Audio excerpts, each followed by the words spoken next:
name is Ruth Greenlaw, and I live in Oshawa. And I'm a painter mainly of plants and natural life. And I do some life drawings as well. I use many media. I use watercolor and ink with watercolor. I also do printmaking, which is etching, monoprints, and dry points. And I also do pastel, and I'm working a little in oil as well. But the subject matter remains fairly constant. I do some landscapes as well. In elementary school, we had very little art, and I was not really encouraged. In high school, I had no art program until my last year when they started grade 9 art, and so I sat in on a few classes, and the art teacher was very nice and encouraged me. So strangely, I decided to study art in university, having really no background. But I succeeded in university, and I really loved the art history. I did well in that, and I also did drawing and printmaking mainly, with life drawing as well. Mainly life drawing, and then the final year I was able to choose my own subject matter, which was trees and plants.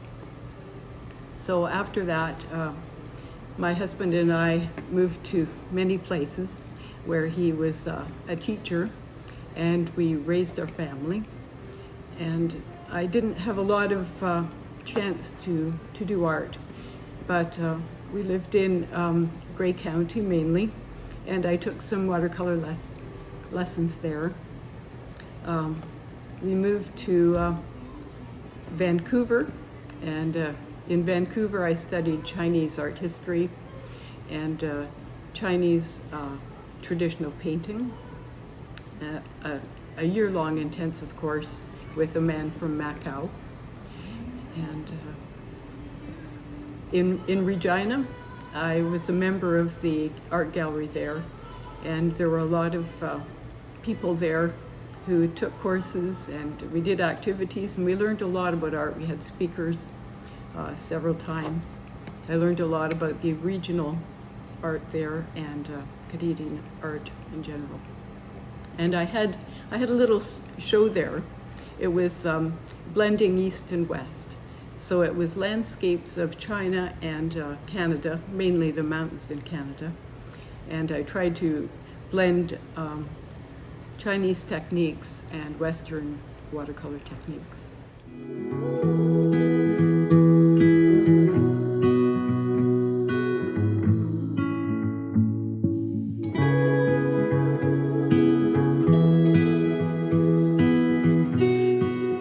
This is the etching plate, which has the design etched into the metal.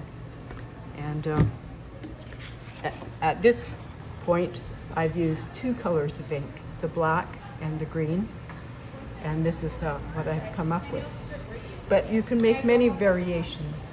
In this one, I've used only black ink, and after I've dried it all, then I've added watercolor green and blue and brown.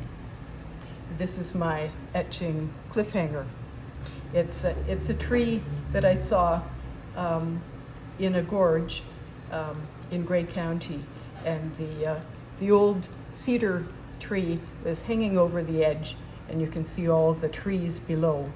It was kind of a precarious position, but I like to see trees that are doing their best to hang on. Dry point means to scratch the design into the surface without the help of acid. It's rather difficult to do it into metal, but nowadays people have invented the method on plexiglass.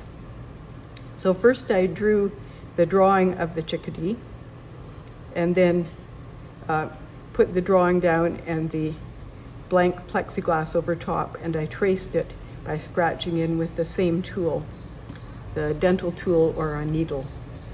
And so all the lines are cut in. Then I put ink into it as before, and the soft paper on top, and run it through the etching press.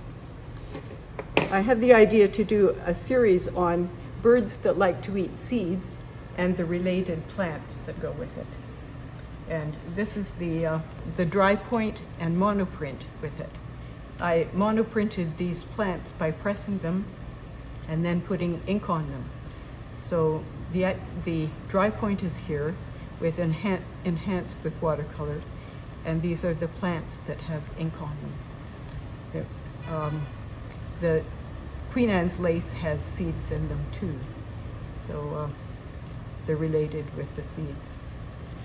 And so it's a variable edition. I called it Chickadee for this one, and Queen Anne's lace and fern, but other ones show other plants with the chickadee, plants that contain seeds. This is the dry point of the goldfinch. And then the series shows that the goldfinch with many different plants. The calendula here, the seeds of them, and clover, and here the ferns, and these are dill. These are dill seeds here, which I imagine the goldfinch would eat. Mainly, I think art is about working on your own and improving your own self. So I've been trying to do that, and I've got gardens and love to paint flowers and many other things, and doing life drawing as well. And also I started out teaching myself oil painting. So I find that I'm always branching out and trying new things. And art is mainly doing your own work, and you can learn from courses online or just trying things out. So I'm enjoying what I'm doing, feeling quite inspired.